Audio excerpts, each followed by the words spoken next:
Hey everybody, it is Super Monkey Fighters here, back with another What Would You Change movie podcast. I am the disheveled husk of Loki, here with Monkey Feathers and Papa Nugget. Hey. I will apologize in advance. I have had a terrible headache all day, so if my brain just doesn't work, that's why. Right now we're going to be going through Pet Sematary, the 1989 version. If you don't know what this is, it is an adaptation of a Stephen King novel. He also wrote the screenplay. It stars Dale Midkiff, Denise Crosby, Fred Gwain, Brad Greenquist, Somiko Hughes, and Blaze Birdall are the two children in the movie. It is, after tragedy strikes, a grieving father discovers an ancient burial ground behind his home. The ancient burial ground has the power to raise the dead, but everything tends to come back a little bit evil. So, what you guys think? I think on paper I shouldn't like this movie, but for some reason there are things about it that I do like. So then if we started out, what do you like? I think a lot of it has to do with, I'm not sure when I first saw this, but I was probably younger. And so I think there's some nostalgia there, which is probably the reason why I like it.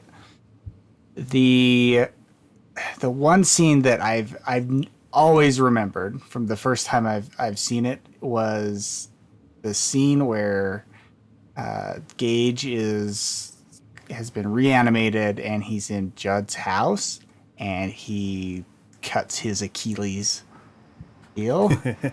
That's something about that scene has just stuck with me my entire life. I can always visually remember that, and it always makes me cringe. I have a fear of screen doors that comes from having it, my Achilles heel and my not, it didn't sever the tendon or anything like that, but I wedged my heel underneath a screen door, actually at Papa Nugget's parents' house, and it cut me very badly, and I passed out, and it was a big traumatic instance. But I have a physical reaction every time I'm around screen doors because of that. I kind of guard my heels, and that scene definitely triggered that in me. Knowing it was coming, knowing from the moment I saw the scalpel. So yeah, I mean it does a lot of those things okay, really well. Like now it's okay. I think even for the time it was pretty good. The visual effects and just that aspect of it. But yeah, the Achilles tendon is that got a rise out of me on that one. Yeah, there's a lot of it seems over the top, but I don't know, it just works for me on some level. The final kind of fight with Gage at the end, to me, it was hilarious in my opinion. And I don't know if it was supposed to be, probably wasn't, but it's hilarious that I like it. What can I say? It's entertaining. Yeah. It's enjoyable. Which is strange because usually kids in danger or those kinds of things usually has a much different reaction, but this was an entertaining and enjoyable. Yeah, I mean he was super creepy with how happy he was, but then he's trying to murder everyone. And then he gets taken out with the sedative, and he's just like that whole scene of him fighting. He's just and then he just walks away, and he's like, "No fair." So it's hilarious. It's what Chucky should have been. Yeah. So then what would you say is your dislike? If you have one, because let's be honest, it's your favorite movie ever now. Oh, I have plenty that I don't like about it.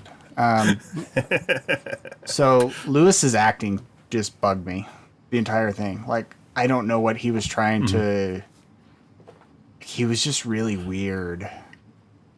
He was overly serious at times, and just the way he was delivering his lines, it's just over dramatic, way over dramatic. And then I didn't really understand the whole Pascal mechanic. He was there sometimes to help, but then not at other times. And it was just kind of convenient to kind of drive things along. He just seemed too conveniently placed to be there when needed to move things along. Why was he pushing Rachel to come back when he could have just been dealing with Lewis? And it seemed like he was just there to stir the pot a bit more than anything. But he was there to help them, but not very well. Like, he was terrible at it. So Yeah. I thought that didn't seem to really work very well for me. Monkey feathers? Oh, we're going to me. Yeah, let's go to you. I don't know what it is about it. Actually, there's a lot of things about it, but I didn't really like this movie because you Papa Nugget where you're like, it's overacting and it's so funny. It was so, the whole situations with the kid, and first, the fight with his dad where he's flying out of the attic, and it felt so cheesy. Yeah, and it was. I see Very cheesy. I think that's why he enjoyed Yeah. it. I know. But just with this movie, first off, the fact that they're using trucks as a plot device to run over a child, because why are these trucks going 50 miles an hour on basically a back road of houses? So I actually read a little bit about that, where it came from when Stephen King was writing this. It was actually from a place when him and his wife were looking to buy a house, I believe. But there was some of the houses that were on this road where animals were currently getting run over. So that's where it came from. And that's really what they were emphasizing. I mean, that's one of those things I think actually works really well because it plays on that childhood fear or that parent fear for your children. Well, and that big thing that your whole life you're growing up, look both like ways. You don't have control. Yeah. And that's understandable, but it's a back road. Why are you going 50 miles an hour just speeding down this road of houses? There could be children and you can hit someone. So that's a problem. If that's the speed limit, then people are going to go the speed limit. The other thing that I had an issue with was the cat, because the cat was kind of a plot device, because otherwise if the cat didn't get run over, then he wouldn't have known about and first off, how the cat get run over, but then was on the grass, like what? Did it just get hit and then walk over? Maybe there's more to it with the old man. Maybe. Right. But the cat, how is it getting out of the house? Because one of the first scenes where the cat's in the bedroom with the girl and the mom closes the door and the cat's still there, but then the dad's walking, I can't remember where he's walking to, but it's at night and the cat is in the tree now. Like, the Houdini cat. How is it escaping? They didn't show everything where the cat came out, but they did establish that the daughter was letting the cat in and out. Yeah. And so she, those kinds of things. But they also, Houdini cat, because it was, And the final thing that I had issues with was similar to what Nugget had, which was the whole thing with the guy who died. Why is he there? How does he have control over some things? Because the situation with the mom and she's getting a ride from the trucker and he's now controlling the trucker. He's now, what? How is this able to be? It's not explained. It's just he's there, he's guidance, but he's not a guidance. Yeah, it was weird. But the dad sees him, but the dad doesn't see him. Is it a dream? Is it not a dream? So that whole situation, it didn't really make sense. And it just felt kind of like another plot device where he's here to be a guide, but the dad's going to just ignore you, but the mom is now needing your help to guide her to the right place at the right time. So there's just a lot about this movie that I just really didn't like. And so it was hard to find something that I did like. And I think some of what they did with, I guess, like the creep factor, like when the cat is reanimated and the dad doesn't know it, and then he's walking into the garage or the shed or whatever it is, and the cat's there. Right. That it's kind of creepy because he wasn't expecting it. You're not necessarily expecting it, except, of course, it's Pet Sematary.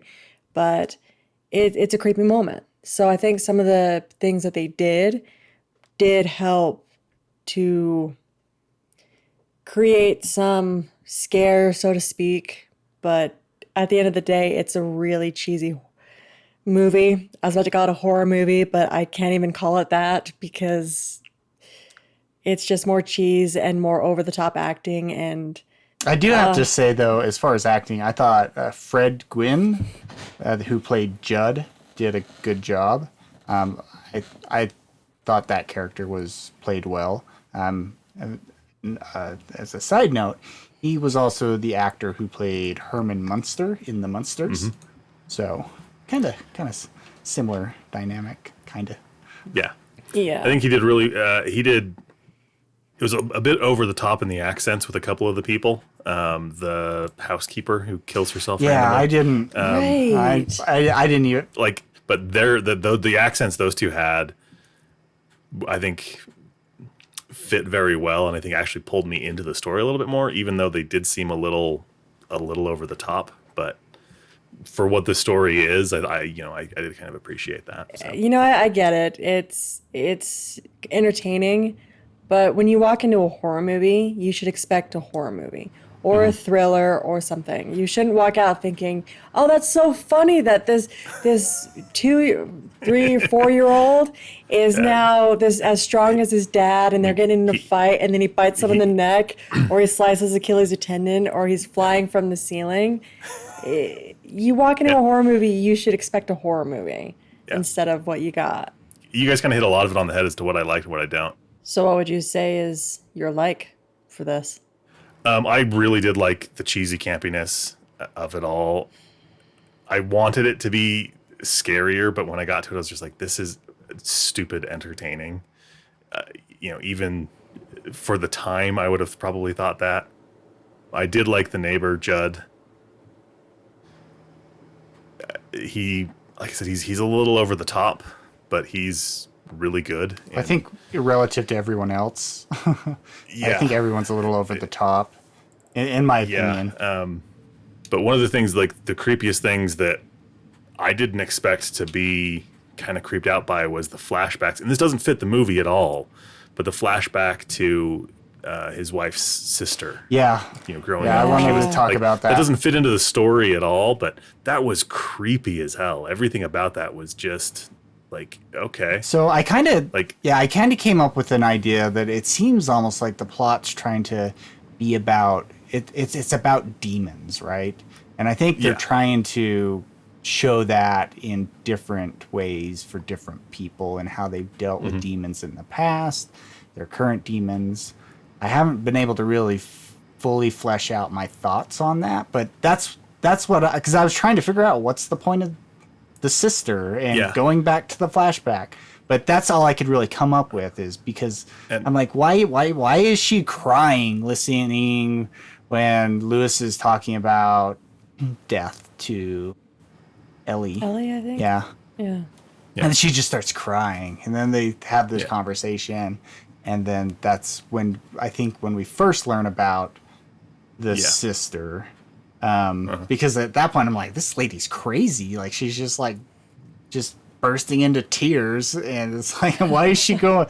But then they explain it, and so I think that's where it seemed like they were trying to go, but it never really was wrapped up. And I think that was part of the housekeeper or whatever who thought she had cancer and why she killed herself.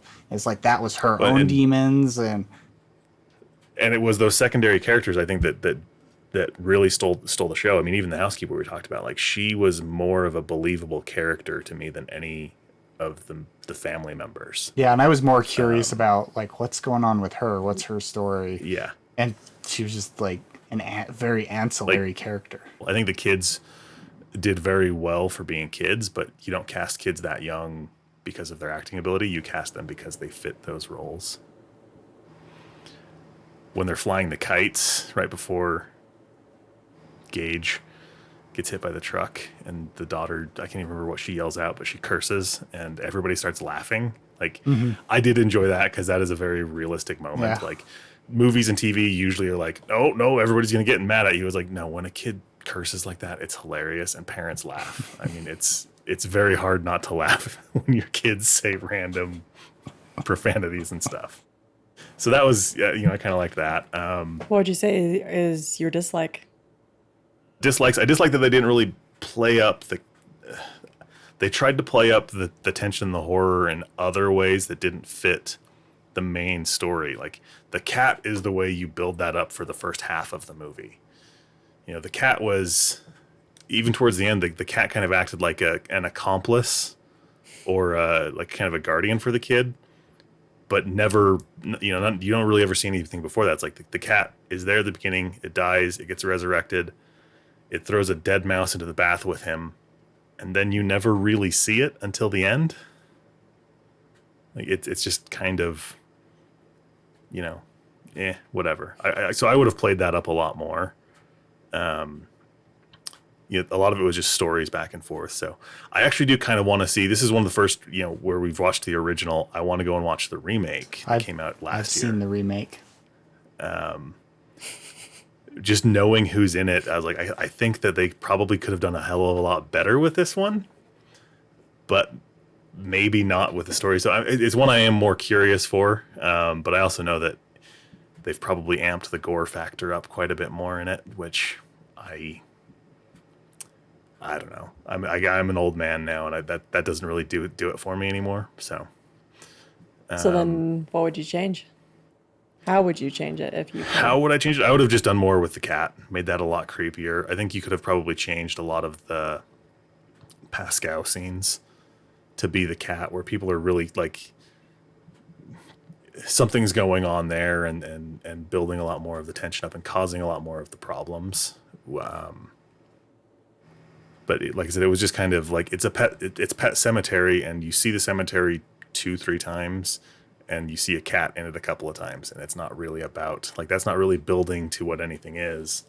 I probably would have completely cut the ending, because it's almost a, you know, Lord of the Rings, let's stop and then start again and then stop. You know, it doesn't continue to do that, but you kind of have a climax and a resolution, and then it keeps going on a little bit longer. So I would have cut that out. I would have explained the demons and the flashbacks a little bit more, because that really was a creepy part. Even now, like, you know, baby Torpedo out of the thing, that becomes cheesy, you know, when he's stumbling around after he's been drugged and he trips over the ladder and bonks his head, like, that was, you know, that became funny. Mm-hmm. Whereas all of the flashbacks with the sister were just, they were still creepy. Like, that was something they could have done a lot more with. So, and explained a lot better, because it doesn't fit the story. Because if you were to try and tell the story that they had, it would almost make more sense to pull that out. But that's a good part of the story. So you don't want to pull that out. You want to see more of it. But it doesn't fit. I would have explained a lot of the characters a little bit more. So then, Nugget, what would you change? Mainly the acting. Like, maybe ratchet it down a notch. Less over the top. Yeah, mainly with Lewis. Maybe even cast someone else. His character just was like, it was weird, but not in a good way. Not in a way that added to the movie. I felt like it detracted more than anything. That would be the biggest thing I would change. Monkey feathers. Your thoughts? What I would change? All of it? Yeah. The whole movie. Just the whole movie. No, what I would change is make it an actual horror movie. Because walking into this, it had a lot of potential, because there were a lot of creepy moments. There was a lot of directions they could have taken it. But basically, like, the whole second act, it was so cheesy. It was so over the top. It became comedic. And it's unfortunate, because as you just described, you have the flashbacks that are creepy. There's the scene right before the mother is killed where she hallucinates her sister. It's really creepy. But then it gets overshadowed by Baby all torpedoes. The other things. Well, baby torpedoes, the overacting part, because they're really angry at each other and they're just unhappy and overdramatic, and then 2 seconds later it's flipped the switch and they're all happy again. So I really wish that there was more creepy moments, especially with the cat, with making Gage actually creepy and not comedic. I think that could have played into it a little bit more. Just walking into this movie, I knew it wasn't going to be the best movie because it is dated, but I expected more of a horror movie instead of a comedic cheese fest. So that's that. Guys, anyone got anything else to say? I think that covers all my points. Yeah. I do want to point out, just before we close it up, that there is a cameo by Stephen King. He is the priest at the funeral. Yeah. Which is always, things like that, if you know who the person is, it always takes me out of the movie, where it's like, oh, hey, look, there's the director walking around the background. So. Yeah. But having heard some of his more, some of his responses to how some of his works have been adapted, it's nice to see him involved in things. So, but so that is, what would you change with Pet Sematary, the 1989 version? Let us know in the comments what else we should watch. Give us your thoughts on the movie. Also, just let all of the studios know that they shouldn't try to flag all of our content that has movies, and then we talk about those kinds of things, because that would be great to have that happen at least once, where we just don't have to fight it.